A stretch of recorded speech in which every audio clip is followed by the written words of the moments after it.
Welcome to 2221 Yonge Condos, the ultimate high-rise living experience right in the heart of Yonge and Eglinton. This stylish skyscraper sits in the southeast quadrant of the intersection and is literally right across the street from Eglinton Subway Station. Talk about convenience. Rising 58 stories high, this building is home to around 600 units with sizes ranging from efficient 350 square foot studios to sprawling 1600 plus square foot suites. Whether you're a first-time buyer or looking for serious square footage in the sky, there's something here for you. Registered in June 2021, this is one of the newer kids on the block.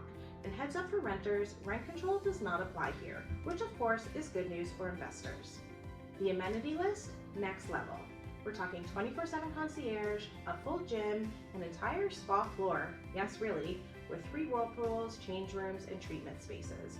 There's also a gorgeous outdoor terrace with BBQs, a party room, billiards room, theater room, and bike storage.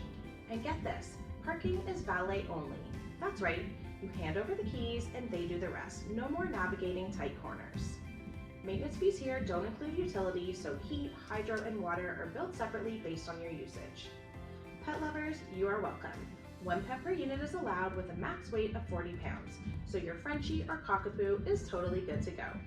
Most units come with balconies, and if you're all about the views, aim for the higher floors facing north, east, or west. They're absolutely stunning. Curious if 2221 Yonge could be your next home, sweet home, or investment? I'd love to help you explore it. Just reach out and let's chat.